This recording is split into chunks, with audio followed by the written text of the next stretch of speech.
Man, we cannot do one show without, for some reason, there's a glitch in that fucking video. I don't know what it is, people, but it is that time again. The MCA Ringside Hangouts. We are here, and Anthony has returned. Holy shit! Yeah, tired as hell though, man. But you made it. I gotta say, thank you very much, man. Like just doing this, I was like fucking like 8 Mile and that shit, like at the mirror, just like spaghetti, just punching yourself. Spaghetti. Spaghetti. I gotta say, I actually do not get that, but hey, man, like just seeing you do the spaghetti thing, that's worth it. Trey Cooper, my buddy, how you doing, man? Oh man, I'm in better spirits. I don't hate wrestling right now. I'm loving wrestling. I'm very happy. I got the look at my face right now. I'm gonna put the camera on my face. Look at me. I'm so happy right now, boy. Oh, look at that. SmackDown. Ooh. It was good. It was. Why do I feel like Trey has like this kind of like domestic violence relationship where like wrestling, like, yeah, I actually like you today. You actually cooked me breakfast. You had good sex today. I don't need to beat your ass. Yeah, it's funny. Jesus. Because it's like Stockholm Syndrome too. Like even when it's like I'm boycotting Raw, I'm watching the fuck out of that shit though. Like, nah, because like I said yesterday's show, Boss Man Nick won't let me boycott Raw again. I have to do it for the show, so it's not my choice. That is true, ladies and gentlemen. I tell Trey all the time, like, dude, no, you cannot boycott Raw. Raw has done worse to us than what they're doing now. You better fucking take that beating with a passion, man. That's the thing, though, man. Like, Raw right now has been a fucking quality that's been since 2002 when I left wrestling for a few years. So I can take some abuse from WWE. I can take some abuse from professional wrestling. And tonight, I don't think I really had to do that. But I think my rating's going to be a little bit lower than yours. But we'll get to that in a little while. So first off, man, I don't know where to start. Anthony, where do you want to start off with this, man? Okay. And y'all don't hate me. Don't hate me. Uh-oh. But I just wanted to give my quick review of just of Raw first, just so because I didn't get my review of it since I wasn't on here. But I fell asleep on that shit. It was like that shit.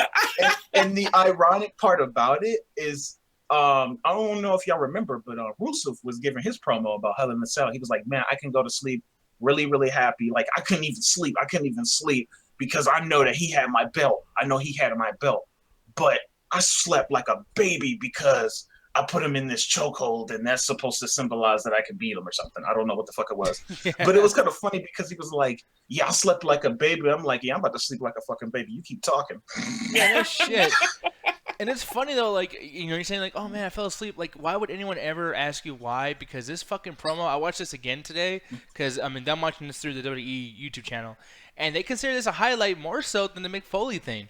I'm still waiting for that Mick Foley video to be put on the fucking WWE YouTube channel, and it's not up there. So actually, it was put up there this morning. Actually, oh, it was. I checked this morning. Yeah, it's on there now. Oh, I gotta see it because he put so much into stuff, and it was still boring. And yeah, I see it now. I see it. Okay. God, why did you wait so long to put that up, man? Man, I don't know. I do not know. But Anthony, you know what? We didn't even talk about the Rusev thing yesterday because it was very forgotten about. Because I remember back and we watched the show from last night, and I was like, "Yeah, it's pretty good." And then I was like, "Wait a minute, we didn't talk about the Rusev Roman Reigns thing at all." But it was so, as you said, boring. Like, well, I actually brought it up because I hated these promos, these old school, like early 1990s promos that they were doing. And I was just kind of like, man, this is fucking bad. I will say his sideburns are awesome. I like how he's trying to channel in his inner Rick Grimes, trying to be like fucking The Walking Dead. But I mean, it's cool though. Funny. It was kind of funny because I actually watched the wrestling show just to understand what happened to Raw. Because I was just like, I'm not gonna go watch the highlight videos. But see, hey, it's like Inception promo watching or something like that. Watch the MCA because I watched the MCA to actually find out the news. Yeah, no shit. There you go. And I hope that we kind of gave you an idea of what was going on. But man, this week, brother, you know. By the way, what would you give Raw rating-wise? Like, just from what you've heard of what you did see. I mean, I know you fell asleep, but yeah, I fell asleep and not even go back and watch it. And just from what I was hearing, Trey telling me that the press and even Paul Heyman himself even admitting that his promo wasn't even that good. Yeah, that shit is probably just gonna stay 1.5. Yeah. It's like, yeah, like Raw, come on, where your game at, honey? Where your game at? Step your game up, people. So, man, you guys got your brand #1, the top brand. Yeah. Come on, guys. What the fuck? But it seems like SmackDown was a different story. right? Okay. I was drinking water. I'm sorry about that, ladies and gentlemen. No, Trey. I mean, I think because you be watching this shit, and you were texting me the entire time you were watching it. So I don't know where to start. I'm gonna let you start this off, man. What do you want to talk about first? Because I think there's a lot of stuff that we can start off with, but I'm gonna give that to you. I think we need to talk about the most important thing. Kind of like yesterday, we talked about the most important thing. So let's just get this one out the way. Okay. That whole Randy Orton turn. That whole Randy Orton turn. Oh my god! Like, okay, yeah. I love SmackDown tonight, but that's the most ridiculous shit I've seen the whole night. Like, what kind of bullshit was this? I'm kind of happy with this, man. Yeah, but him joining the Wyatts, like, what? See, what? Now is this okay? So is he just like going in a feud with Kane for no reason, or is he actually joining the Wyatts? Because I'm kind of not getting the storyline. Like, I'm not understanding why would Randy Orton ever join the Wyatt family. Okay, so later on in the night, they did a promo thing with Randy Orton, and like, Randy Orton, why did you do that to Kane? And he stood there with his arms crossed for about 30 seconds, and he just kept looking at the camera awkwardly with his head tilt over. And then finally, he slowly turned around and grabbed the mic from the young girl and was like, "If you can't beat him, join him." Follow and then that was buzzards. It. That was it. If you can't beat him, join him. So apparently, this is their whole Randy Orton joining the Wyatts, maybe, or maybe by joining them, it's him going crazy enough so he can beat Bray Wyatt. Like, I'm wondering, like, is this gonna be like Randy Wyatt? I don't know, but Kane is supposed to be doing a response on Talking Smack, which I don't think. He's gonna take his mask off, like, I didn't like when you fucked me up. It's like, it's kind of funny when you were saying that, when like the description in my head, like you were saying, like Randy Orton was just standing there. If you can't beat him, join him. Why did the 2K? I think it was the 2K14 trailer popped up in my head. If you can't, don't just live the game, play it. Yeah, play and John Cena jumping off that balcony and shit. Play the game. I know, like 2K bullshit or something, you know. I don't know what the fuck the deal was. So, I feel. What? Why I'm just confused because I'm just like, okay. Let me try to look at this objectively, and let me just try to ask y'all, what is probably some of the positives of Randy Orton turning heel again? That he can be heel again. That he was so great as a heel. I mean, dude, me and you talk about this all the time, Anthony, when we go back about wrestling that was actually fucking good. Like, with the legacy, man, Randy Orton was a sadistic motherfucker, man. Like, I mean, you remember the times where he was messing with Triple H's wife, you know, Stephanie. Like, what was that shit? Like, I think he RKO'd her, right? Yeah, no, he RKO'd her and handcuffed Triple H to the ring ropes and let him watch. And Triple H just get fucking furious and just mad, just like, "Ooh, I'm gonna fucking hurt you, man!" Yeah. Like that wasn't no acting. It felt like Triple H was literally gonna fucking kill Randy Orton. Like, motherfucker, I want to hurt you so bad right now. That's when he actually like kissed her, I believe. Yeah, like slowly lead up, but yeah, no. Nick, that is a good thing. He has acted like a fucking snake, though. I will say, he was feeling that shit. I think that's around the time that they actually started to call him the Viper. It was like around that time because he does it. He does it really good. But I like how Triple H, like, at first when the RKO thing happened, he was like, "Oh, damn it, whatever." But like now that he kissed her, Triple H's like, "Oh, you motherfucker! No, that's too much. You kissing her." Like, you're an overly mad motherfucker, man. Damn. He was selling that shit. But Nick, like you said, I totally agree with you that Randy Orton works way better as a heel. Like you said, Legend Killer gimmick, the legacy thing, he was on fucking fire. Like, you believe that this guy was he was a motherfucker, man. You just like, get rid of this guy. like Triple H beat the fuck out of him. Can you imagine now, like, with that theme song, like, you know, and he turn around and an RKO, like, you know, like, that'd be kind of cool, man. Like, I would love to see that shit. I want a remix of the Randy Orton Legend Killer theme song mixed in with the Wyatt family theme song. That'd be weird. I would love the hell out of that. Matter of fact, I'm gonna look after this show's over. After the show's over, I'm looking for a mashup because I know one of the famous mashup channels have had to done that by now. Oh yeah, I would love that shit so much. Like, but go ahead, Anthony. No, I was just saying, like, just dude, imagine just the doom. Hey, it's nothing you can say. No, not that song. He's not gonna go back that far, man. That's one of my favorite theme songs like ever as far as wrestling goes. One of them, because number one is always going to belong to Stone Cold Steve Austin and Glass Shatters, absolutely. But I will say though, man, like whether or not they're together, I think that this is a good thing. I think Randy Orton being a heel is great. I just feel like if he's a heel against Kane, it doesn't make sense because Kane's obviously like the biggest bad guy. Even if he's being cheered, he's the demon. So it's like I can't feel sympathy for the demon. It's fucking Kane. And I feel like it hurts Kane because he's such a big, giant, badass motherfucker, and you have Randy Orton, who's smaller, beat him up constantly. It just got me like when you saying that, like he was like, yeah, why would I root for Kane? It's kind of like when Alien versus Predator came out. You like, who do I root for again? Exactly, yeah. Like you got Predator who killed everybody in the beginning, and he's the hero. Yeah. Like I can't feel sorry for the Predator. He killed all my buddies. Like that's not cool. Yeah. So, but Trey, what do you think about this, man? You guys are right. Randy Orton was always good as a heel. The only time his heel run did not go good was back in the day. Not back in the day, I'm sorry. Recently, during the WrestleMania triple threat match between him, Batista, and Daniel Bryan. That was when I couldn't deal with him as a heel because he was acting so un-Randy Orton-like. It was kind of he reminded me of Steve Austin back during the Invasion era when he was doing all like guitar playing or whatever. I mean, he didn't go to that extent, but he still reminded me of that. He was acting more like a kiddie heel than the actual Randy Orton heel. So hopefully he comes back to that. So. Exactly. And Hovig, hey man, welcome to the show, man. What's going on, guys? Hey, we're talking about Girls SmackDown Live, man. And let me ask you really quick before we move on to the next subject. Randy Orton being heel, yay or nay? Fuck, Randy Orton's always the best when he's heel. Thank you very much. That's what I was thinking right there too. Now I want to get into I'm tired too, man. But I want to get into this next thing actually. Nikki Bella had a great match tonight against Natalya, guys.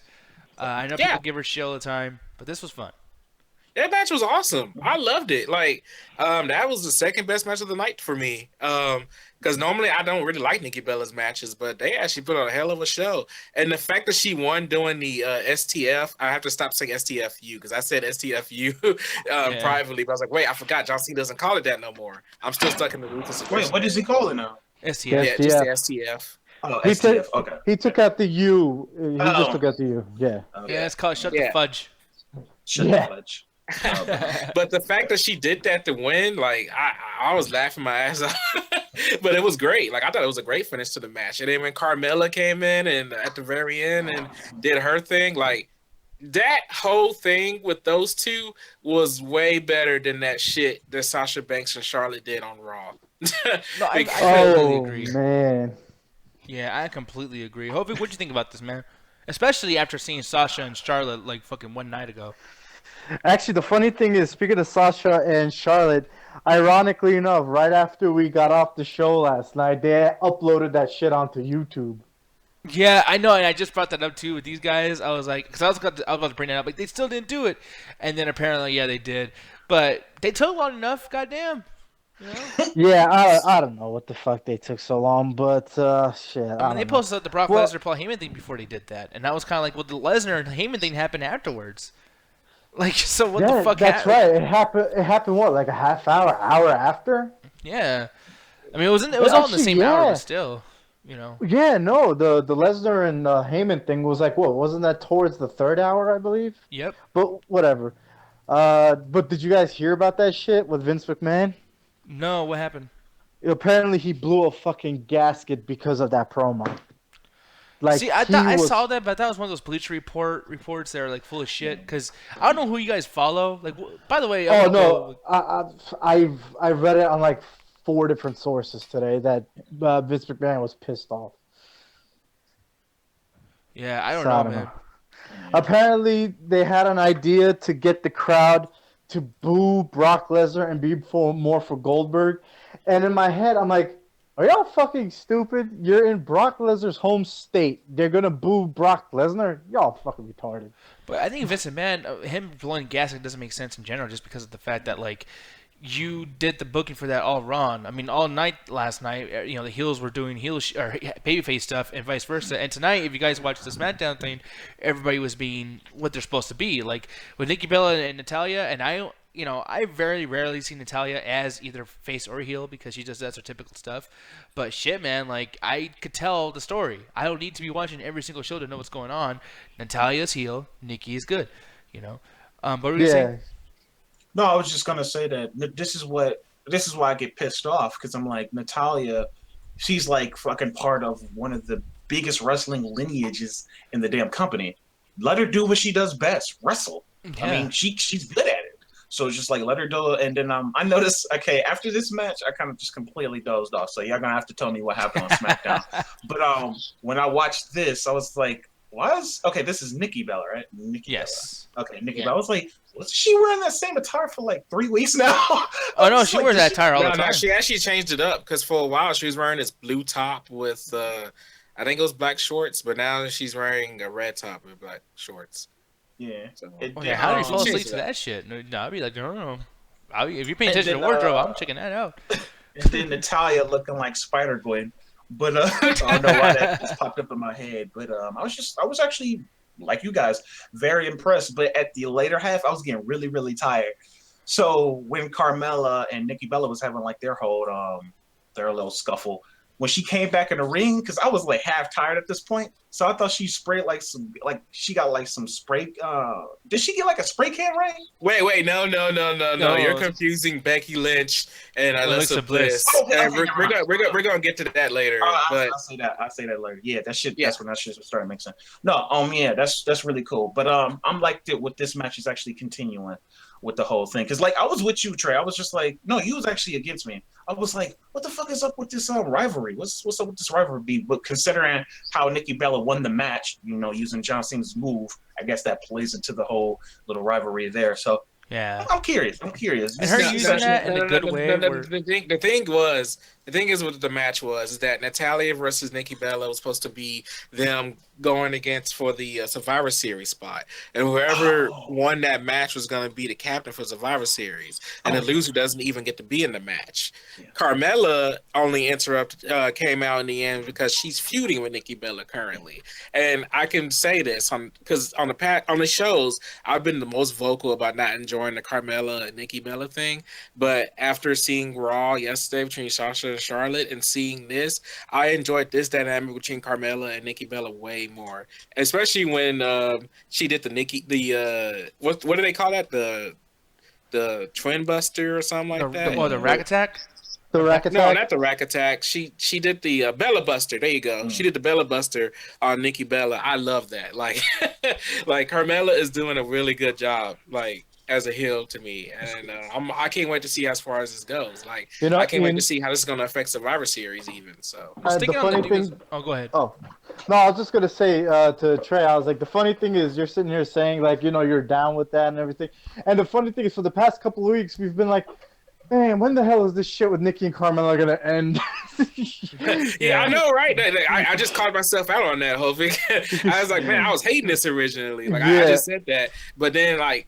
After seeing that crap from yesterday, I'm like, yes, thank you. Something more legitimate, something actually going on. No Mick Foley, even though Mick Foley was the best part of that promo. Like, Sasha and Charlotte should have been the people who sold that, and they didn't. So that's something we're getting from SmackDown. Even with Alexa Bliss and Becky Lynch, they're selling that to us themselves. Yeah. They're not getting the general managers and stuff to do that shit, and which is what I'm happy about.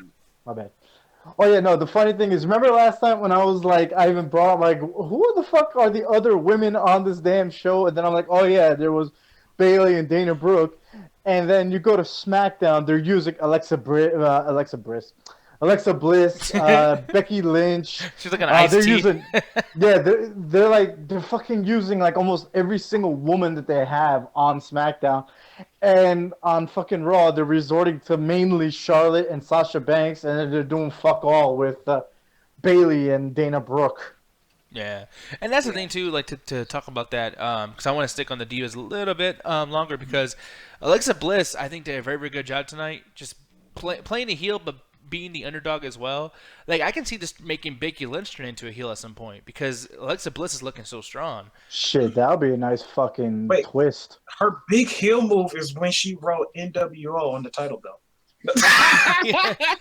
Yeah, what's up with the yellow streak thing and all that shit? Like, I didn't get it, and I was very confused by that. But at the same time, like, I still marked out about it. And Alexa Bliss, like, Nick, you said last week about how Alexa Bliss was kind of awkward on the mic, and I agree with you because I went back and watched it. But this week, I thought she did amazing. Like, the way that she cut being an actual heel, not no screaming in the mic like I'm the queen. No, she actually tried to cut into Becky Lynch, and Becky Lynch even, she started to falter a bit doing the promo against Alexa Bliss, in my opinion. So I love this whole dynamic. Like, you're seeing the difference between the SmackDown divas and the Raw divas with this, and I'm loving it. Yeah, I don't know what, but it's like Alexa Bliss has been slowly becoming my favorite woman wrestler in WWE now. I don't know what it is. It's just, it's like she's growing on me. She's been growing on me for a few weeks, like maybe a month or so now. It's weird. Like, when she was in NXT, I wasn't a big fan of her, but like every now and then she would do like, her whole stuff with Bayley was starting to get pretty cool, and I used to dig that shit. But she got bad here on SmackDown, but now she's like, you know what, now I'm comfortable just like how it was in NXT. There's really no difference except for the fucking size of the ring and the ropes. I'm going to treat this shit like it was back in the day, and I think that's what she's doing. She's doing a very, very good job. The yellow streak thing, I got Trey because she's basically calling her like, you're weak, you're scared, yellow streak on your fucking back, like, you're a champion, but yeah, you didn't show up at that last pay-per-view. And it's kind of cool how they made that work for her. Like, granted, she got legitimately injured, but she made it look like, yo, you were scared of me. Like, I'm fucking so badass, I didn't even show up, and they still didn't vacate your belt, so, like, it's going to happen. Like, now I'm kind of like, dude, I want to see what's going to happen in Survivor Series. Like, exactly. Right? Work it into it. Work it into the storyline. Every bit of dialogue or piece or anything that happens, put it into the storyline. Like, you can't just leave it on the cutting room floor. You can use it to help develop characters. And so, but and that's cool. But one thing I want to bring up that they're doing exactly what you're saying, Anthony, and I'm fucking pissed off that they're doing it, is this bullshit. Leave it on the cutting room floor. Do not bring this in. It's not cool because some people thought it was a little bit funny. What? No, Nick, that goes into the whole thing where you were saying WWE. Oh, you like this? Let's keep throwing that shit at your face over and over again until you just completely wear that shit down. This is as bad as the Suplex City joke. Like, it's just like, this is as bad as the Bayley hugging people. Like, they do not know when to get off a subject. It's fandangoing. Oh my gosh, the John Cena, you can't see me. It's like all those jokes that they just like made that shit just go. It's like watching Ghostbusters. It's like watching Ghostbusters, and you're like, damn, these jokes going way too damn long. Yeah. It's just like wrap it up, B. Wrap it up. But, no, it's just like, it's like when people who did the Ghostbusters movie, they're like, yo, do improv. But instead of doing like a little bit of improv, it's like, no, like do it all the time. Like, and it's like, yo, make some jokes about Spirit Squad. Hey, funny, Heath Slater, the whole he got kids thing. They made a T-shirt that said, I got kids. Oh, Jesus Christ. I mean, like, dude. I hate that shit, bro. Like, why are they all these, like, fake-ass merchandise? Like, you know what I mean? Like, we get the joke, but why you gotta turn it into a shirt and charge me to laugh? I don't know. Vince McMahon. And the funny thing about it is, like, they could bring him back. We wouldn't notice how bad it was unless they was, like, actually adding to the plot and the storyline, and it was actually good wrestlers. But when they're in the ring, they don't do anything. They're just pretty much cotton fodder, and just, like, they're just there. Like, they're the henchmen. Just like, no, do something with them if you're gonna have them there. No, like, what would be cool is if, like, the Spirit Squad, like, broke up and, like, instead of wearing green, like Kenny Dykstra, man. I don't know his last name, honestly. I fuck it up. Kenny Dykstra, something like that, yeah. Dykstra. But he's in good shape still, man. Like, give him... I thought he was a lot thinner now than he was back then. Yeah, he's in great shape. Like, give him a fucking character and let him be a wrestler now. Why is he playing Kenny? I just want to know whose fucking idea it was to like, backstage, they're like, I know what's a great idea. Let's bring back 2 members of the Spirit Squad. And I was like, whose fucking idea was that shit? I just want to know. And it's funny because, like, they're the Spirit Squad, but they don't do their cheers. They're hanging out with The Miz, of all people. They're just a squad. They squad of 2 people. They did do their cheers, Nick. They, like, every time they've been on, they did do a cheer. Did they do it tonight? They did. Okay, because I had the volume down. I wasn't paying attention, but fuck. I guess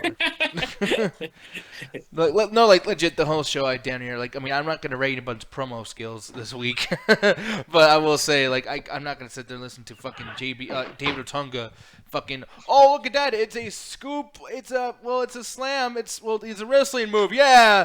And that's exactly why he doesn't wrestle. Good fucking lord! Imagine trying to call a match with that motherfucker in the ring, and he breaks your neck. So you don't know what the fuck a power driver is or something. Like Hovik, you saying that like he actually did wrestle? He didn't wrestle. He put on baby oil and came out to the ring. Well, that's exactly what I'm saying. It's like that's exactly why he doesn't wrestle. Well, what was the last shit he was a part of? The Nexus. Did he do any? Man, I forgot. But the only thing that I remember that David Otunga did after Nexus was that he was John Laurinaitis' Harvard grad lawyer. I don't remember if he did anything after that. Does anybody else? I think that was it. No, he did a little bit of Superstars afterwards, and then when they got like all that, they got the NXT going and bring some people from there. They're like, you know what, we don't really need you. Like, get the fuck out of here. Damn. But like, you guys talked about David Otunga. Like, I think out of the season 1 of NXT, I thought he was one of the best. I saw potential in David Otunga, but man, I did too. He couldn't do it. But yeah, like as far as the Heath Slater thing and Rhino, I love the tag team. I love Rhino. I love Heath Slater. I love what they do. But this joke is just as bad as James Ellsworth's joke. And then it's in the middle of this very serious feud with Dolph Ziggler and The Miz, which would be interesting if it wasn't like clouded with the stupid shit that's going on around them. Come on, like it's just stupid, man. Can I say something? Yeah, go ahead. Well, the thing is, ever since Heath Slater and them have won the title and Rhino has won the title, like that whole underdog story of them has been really dead. Like Heath Slater hasn't even done the kids thing for a minute.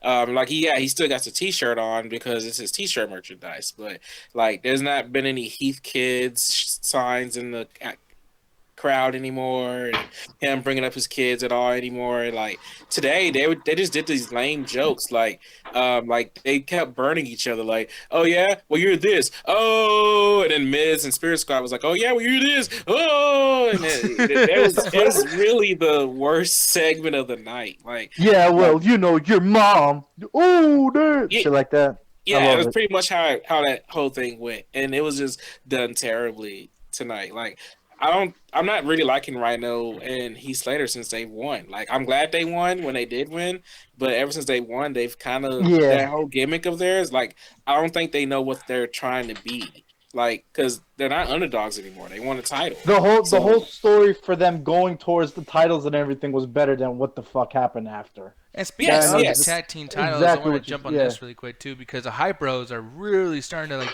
build some things, and so is the Ascension. Like, did you guys notice that the Ascension was doing some kind of it's called Tales of the Ascension? You guys seen that? Oh no, I haven't. Yeah, I don't know if this is was on SmackDown or was this like a YouTube exclusive. But yeah, they just do this and they just do promos like, yo, we're gonna do some good shit. Like, what the Ascension? It's gonna be cool. We're here. Yeah, we're here. Yeah, like I don't know what the deal is, but who won by the way with their match against the Hype Bros? Oh, the Hype Bros. The Hype Bros. But I will say this, as somebody who's criticized the Ascension so much on this show, the match between them two was actually really good tonight.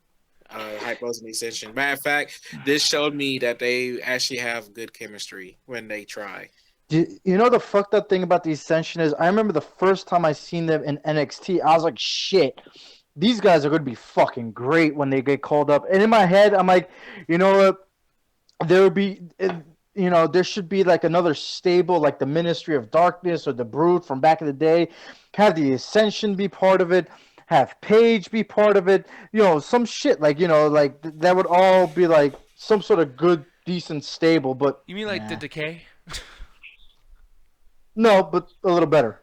I know, I'm just trying to be an asshole because that's the only thing I can compare it to nowadays. Because I thought that was cool too, like Abyss with that girl, blah, blah, blah. I'm like, yeah, never fucking mind. But really quick, I want to bring this up. This is how bad they're running out of ideas.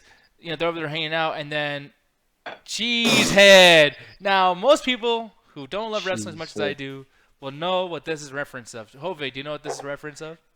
Hold on. 1 second. I got my Okay, Trey, do you know what this is a reference of? What does everybody want? Cheesehead! Oh, what does everybody need? Oh my goodness! So fucking stupid back in the day, and it was only happening for like 2 weeks. This storyline only lasted like 2 weeks back in what was it, January 2000, man? Oop, my bad. Yeah, the Attitude Era. Yeah, it was it was stupid. Look at Steve Blackman, just like I'm guessing I'm gonna get that push, huh? Like, it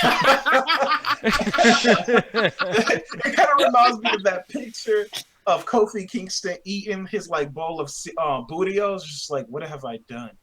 Yeah, like he's just like, I can't wait to do another Royal Rumble thing. Like, oh man, I love Kofi during the Royal Rumble, man. Oh yeah, so do I, man. He'll never win, but he always does some crazy shit to save himself. You know, people talk about Kofi Kingston in the Royal Rumble so much, but like, you don't remember they were actually building John Morrison to do all that crazy shit at first.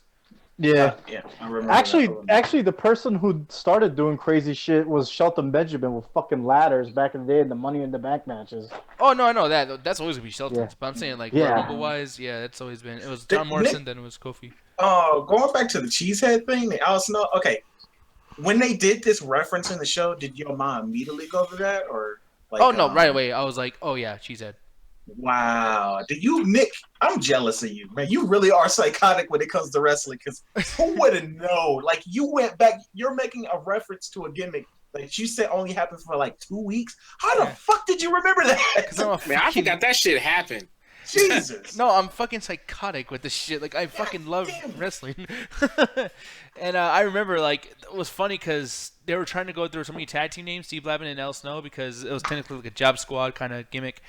And Steve Blackman's like, I don't give a damn what it is. I don't even care to put a big fucking thing cheese on my head. And El Snow was like, oh, that sounds cool. So I was like, you shouldn't have said that, motherfucker. Yeah. You about to get some cheese on your head. Hey, actually, Anthony, you have that episode. So, hey, maybe one of these days you can get to that part. And by the way, too, they had a theme song for them at that time with the Cheesehead gimmick. The theme song was one of my favorite themes of all time. One of these days, I'll show you guys. It's so fucking badass. And Al Snow used it for like 3 weeks. Like, I get when they do that. Why do they use songs for such a short period of time? I know Randy Orton had CM Punk's theme for like a week. You guys remember that? Wow. Yeah, he had the Kill Switch Engage song. Oh, that's right. Yeah, he did. I thought you meant Cult of Personality. I was like, what? Oh no, he didn't have that. That's right. Wasn't that around the time when he got rid of his original song and changed it to the new one? Yeah, no, actually, he went back to the old one again. It was like, hey, nothing to say. And then it went to Kill Switch for 2 weeks. And he's like, you know what?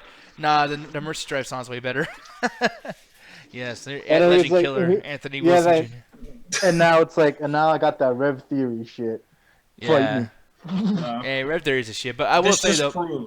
This just proves that, Nick, you are officially the Ringside Hangout Howard Finkel. Oh, fuck you, but that's so true. Dude, how do you know that he's that good? Because Howard Finkel is a fucking madman when it comes to wrestling trivia.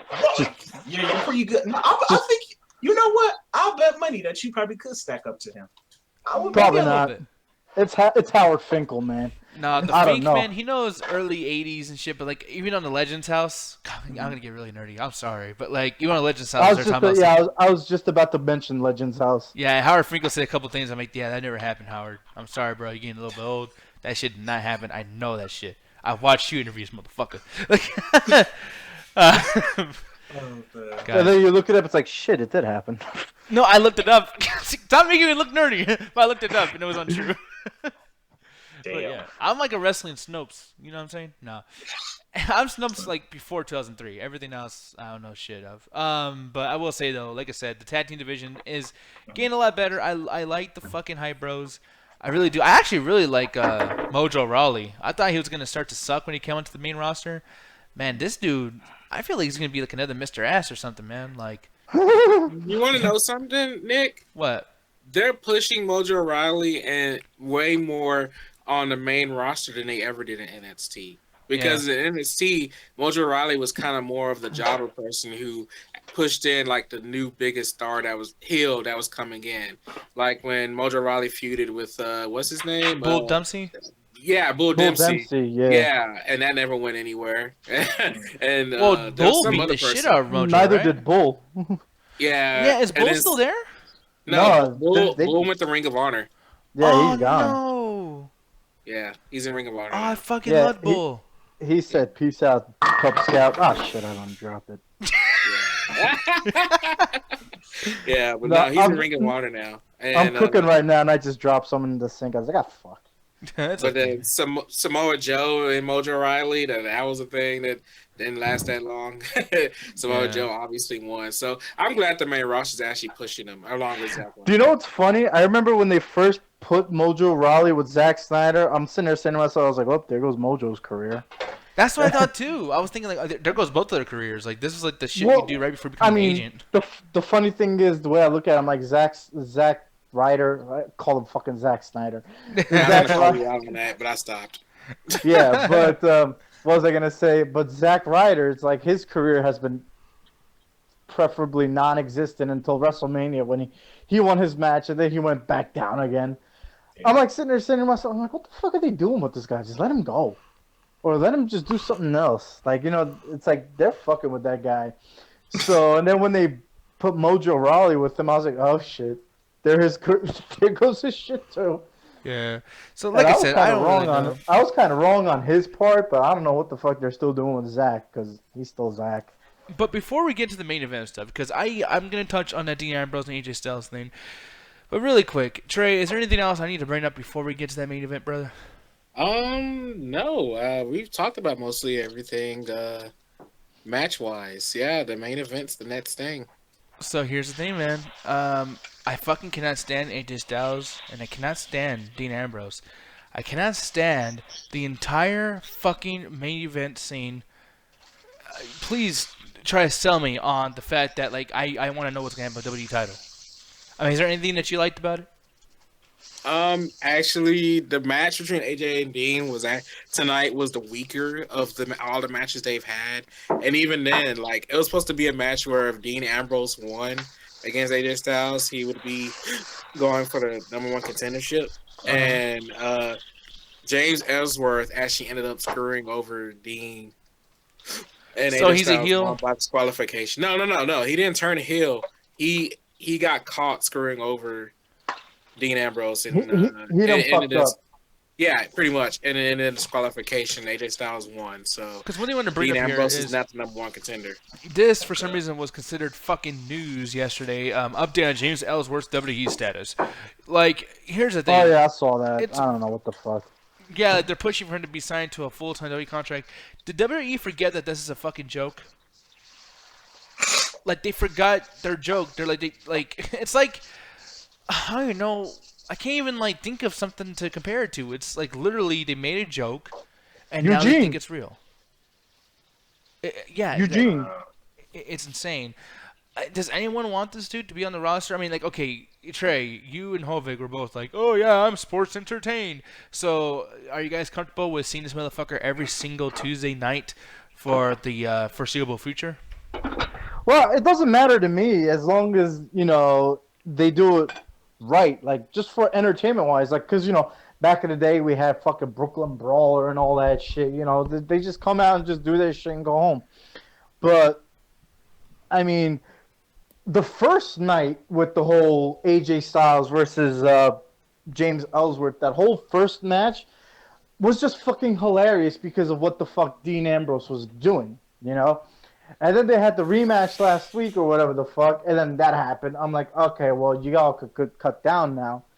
And then with the whole thing with this week with James Ellsworth, I was like you said, Nick, with the whole joke thing before, it's like, okay, they had a joke. It was funny at first. Now they got to stop. You know what I'm saying? Like, I don't care if he stays around. I don't care if he shows up every Tuesday, but they got to do something smart with him and stop like killing the joke. You know what I'm saying? Because right now it's fucking dead and buried. Yeah. Yeah, they push it too far. But Trey, how about you, man? Like, I mean, are you still sports entertained? Well, the thing is, tonight's SmackDown with James Ellsworth, I'll have to say not really. And the reason why I say that is there was really no point of him being there ringside. Like that whole thing of him sulking backstage and being like, "Hey Dean, please let me help you." Blah, blah, blah. Like I was like, nah. So I was not sports entertained by James Ellsworth. But the thing is, like, Anthony, you brought up Fandangoing earlier. And the thing is, that wasn't WWE that made Fandangoing a thing. That was my stupid state. The fans did. And the same thing goes with James Ellsworth. The fans did. But the only thing WWE's doing is they're milking that. They're milking that for all it's worth. And right now, James Ellsworth thing, this is the first time I'm really not. I'm just kind of like, eh. So. Yeah, like they killed the joke. Yeah, they get it. It's backwards. Like WWE is supposed to be making trends and stuff like that, so the fans can, have inside jokes and joke about, not the other way around. Like the fans are never supposed to influence the end product. It's like it should never work like that. And it's kind of funny. The perfect way to solve this, the James Ellsworth situation, have him lowball AJ Styles, turn him into Matt Murdock 2.0. Jesus. But the thing is, Anthony, there's been some positive things. There's been some positive things that's came out of that. Well, actually, no, I can only think of one positive thing that's came out of the fans influencing thing, and that's the whole Daniel Bryan thing. Daniel Bryan would not ever be where he was if it wasn't for the whole Sheamus thing and the fans being pissed off at WWE screwing over Daniel Bryan with that Sheamus shit and getting the yes chance over.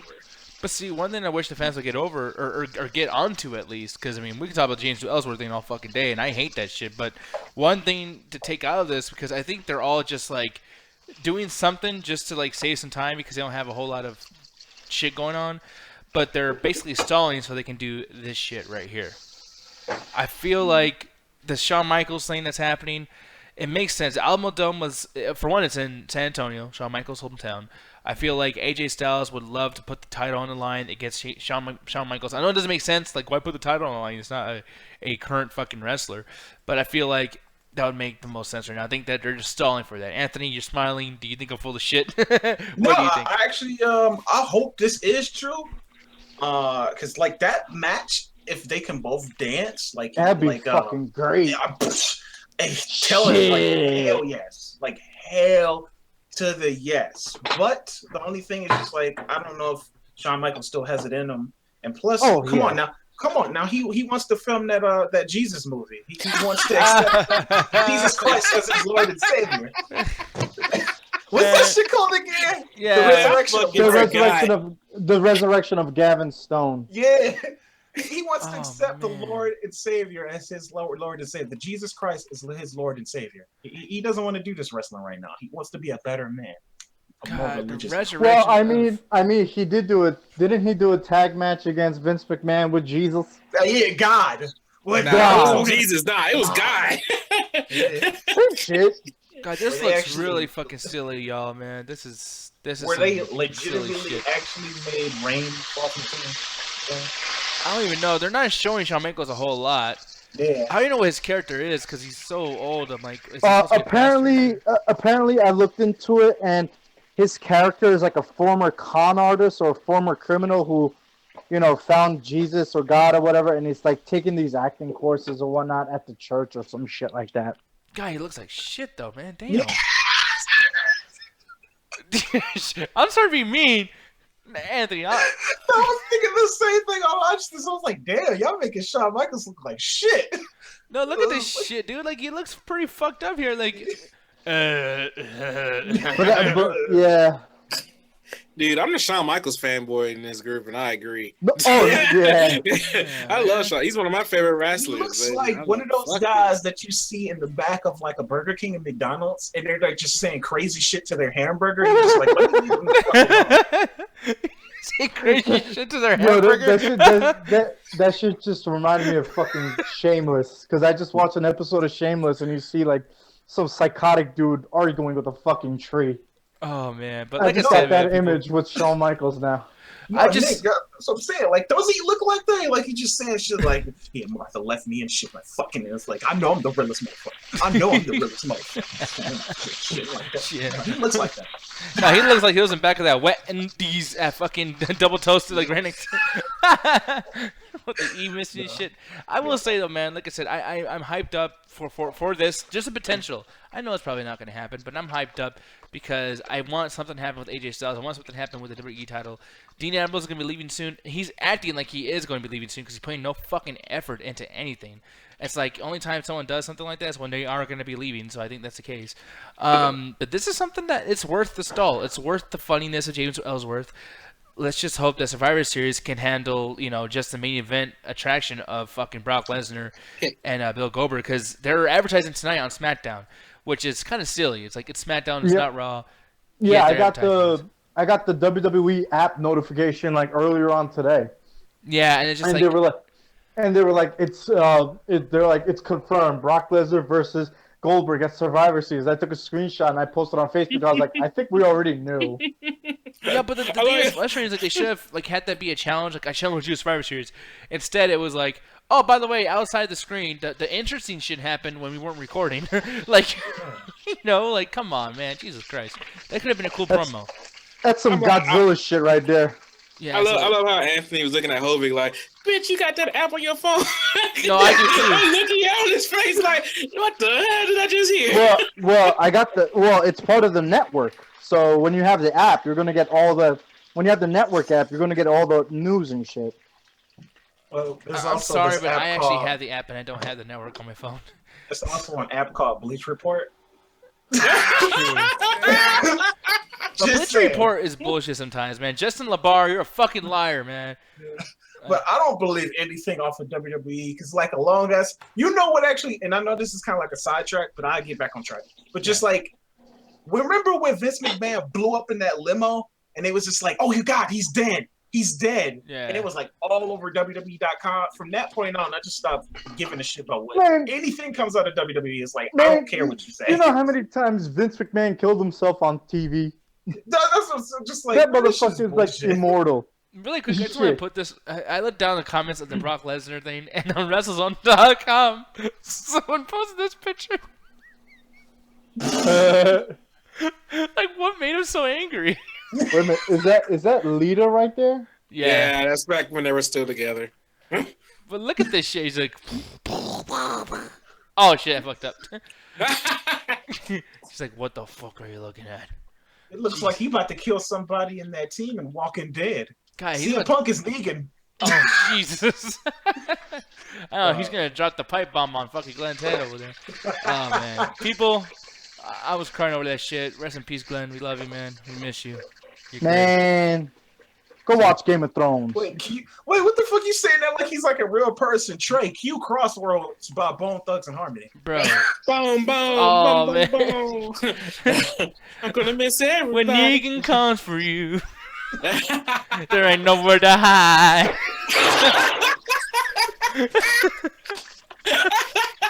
Crushing them bones.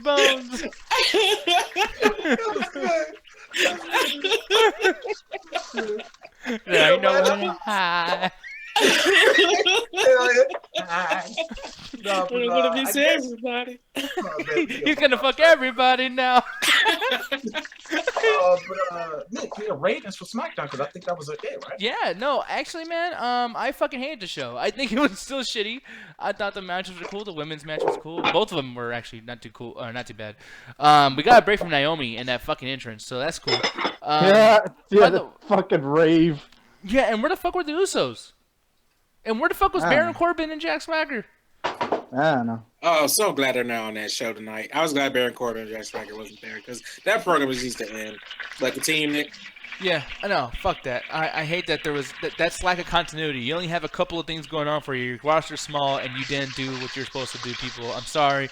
I get the show a 2 out of 5. It's not a hateful like I fucking hate this show thing.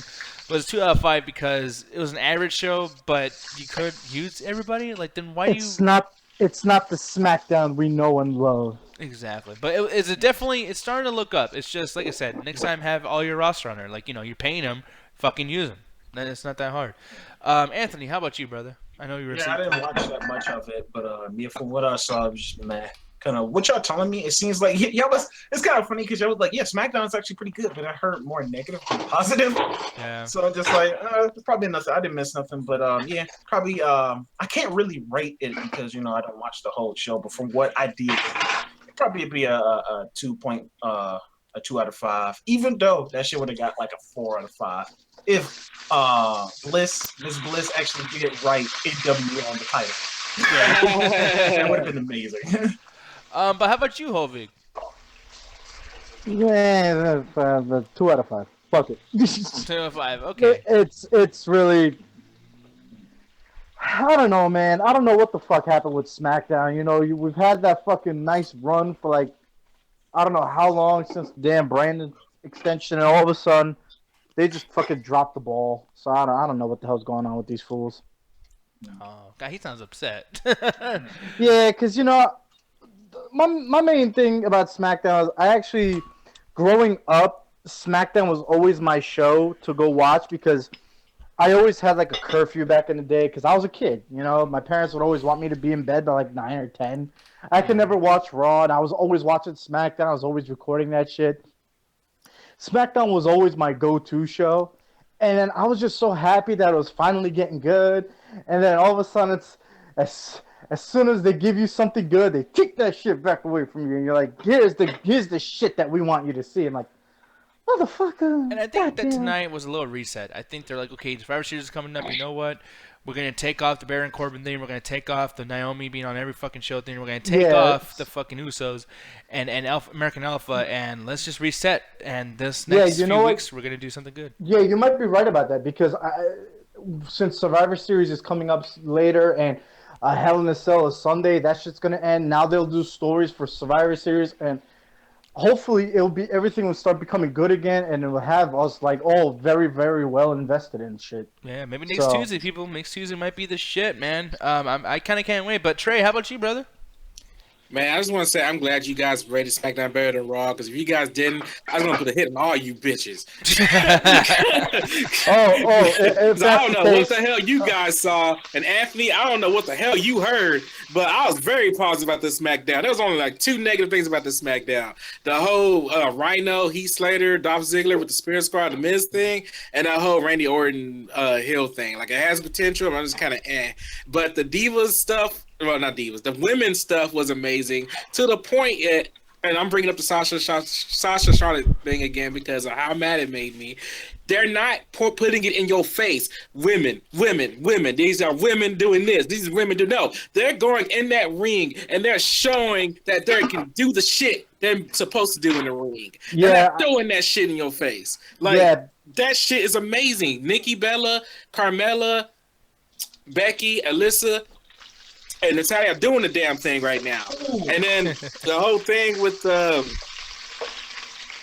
Hype Bros and the Ascension, they put on an amazing match, which caught me off guard because I was just hating on the Ascension a few weeks ago, and they actually did a freaking good job in the ring. I am very hyped for SmackDown right now. I'm hoping they keep this momentum going.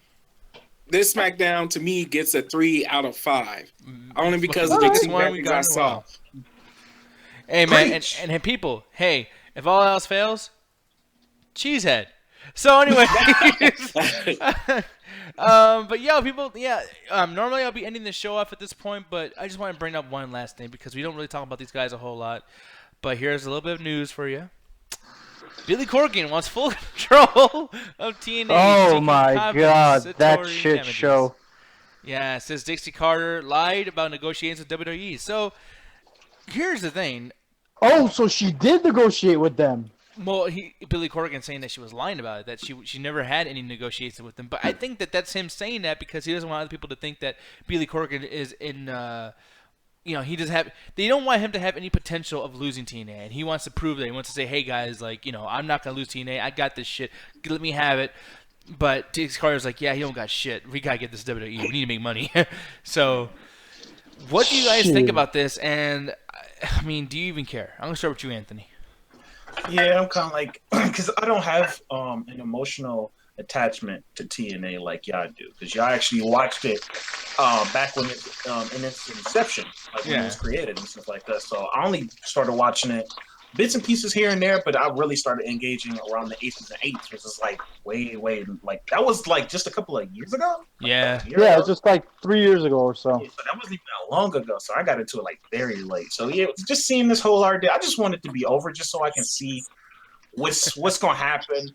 How TNA is going to be infused in WWE, like they're going to get the talent, the belts, the archives, like how is that going to work? But it is okay. Billy Corgan, it seems like he really cares about TNA and he wants to keep TNA. So I don't blame this guy for actually trying to like keep on to like, I want to save this company. This is like a baby to me.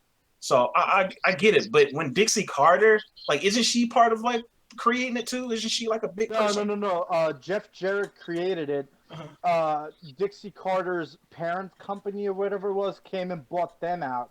So then, which gave her like the majority ownership or some shit like that. Okay. Yeah, so she's looking at it from a strictly business angle, where he's looking at it from the wrestling side. So she, like, from a business angle, I agree with her. Like, yeah, fuck this fucking company. I need to make money. Yeah, exactly. So yeah. Yeah, I kind of agree with that too. And like I said, man, I do give a shit about TNA, but and so does Trey and Hovik. And Trey, I'm gonna ask you, man, really quick. What do you feel about Billy Corgan potentially owning TNA or him wanting full control of TNA? Well, for the whole him getting control of TNA, I just read the leaked emails that Ryan Satin put out about the whole TNA thing, and I'm just gonna say what somebody on Reddit said. Dixie Carter done fucked up. Oh shit! Dixie Carter done fucked up because basically, Dixie Carter entered a contract to save her company because she had no other options. The choice was to take Corgan's money with the possibility of him taking over the company if she defaulted. However, she just took Corgan's money. Now she's defaulted on the payment, and Corgan's going to get her share of the company. She's going to get 90.5% shares of the company for nothing, pretty much, because she took Corgan's money. Oh, wow. Jesus and Christ. They're not responding or keeping them in the loop at all because Corgan now owns TNA and they know it. He knows it and all the lawyers involved know it. But Dixie took her chance, seeming that if she could keep him on the back burner long enough, she might raise enough capital from somewhere to pay him off, and it would make the legal option much more ambiguous. Damn. So shit. Yeah. So find those leaked emails, guys. Yeah. Find them, 'cause she done fucked up. I feel like there's gonna be like a Donald Trump equivalent in wrestling business, like Rod, like you deleted 23 emails and Dude, I was thinking the exact same thing. Like she's like Hillary and shit. Like find the leaked emails. Yeah, exactly. But people, that's gonna be it for the Ringside Hangouts. Where you guys hang out at Ringside and talk to us and you like that chicken? Oh yes. No, people, it's it. We're done. But Anthony, would you like to hype anything or not hype anything, but plug anything that we're gonna be doing this week? All the wrestling fans, if you're a wrestling fan, I just want you to get into the MCA because we not only do wrestling, but we also do the Ringside. We also do the Backroom podcast, which we will be doing soon. We're also going to do some more things with that. But the big thing that I wanted to promote is on this Saturday. This Saturday coming up. Granted, if Double Toasted doesn't do their whole live streaming things, but we're going to be doing our special MCA Halloween Havoc. Halloween Havoc for the Toasties out there. It might actually be before or after, most likely after. We might actually have a Midnight Chat Attack this time. So if your wrestling fans are watching this, come on Saturday and chill with us. We're going to be playing some Quiplash because we got some good shit for that, some trivia, yeah. It's gonna be some fun. Some good Halloween fun. So just come on and, same time, same fucking time, 7:30 CST. So, yeah, come join us. Come join us. Speaking of that, too, if you wrestling fans, I know that many wrestling fans are also fans of horror and things like that. So this Thursday at the Midweek Chat Attack, that's what Thursday see. No, you guys come over there to Thursday at the Midweek Chat Attack, 7:30 CST, which the same time we do things on Saturday at the Midnight Chat Attack. But on Thursday, it's going to be also another Halloween edition of the Midweek Chat Attack. We're going to be doing a horror trivia. So when all you wrestling fans like to do, you're all nerdy, goofy-ass things you guys do, looking up on the internet for wrestling and horror and stuff like that. If you know your shit, you come on, you win some money. And then also, too, you get first we'll pick you first for the Quiplash 2 thing that we're going to be doing on Saturday. So midweek on Thursday, midnight Saturday. Be there, be square, sir. Oh, Bring those asses. Oh, yeah, man. I think that's pretty much it. So on 3, you know what we gotta say, man. Oh, yes, we gotta say. You gotta say. Okay, so 1, 2, 3. Attack! Dixie Carter done fucked up, son. What the fuck was that?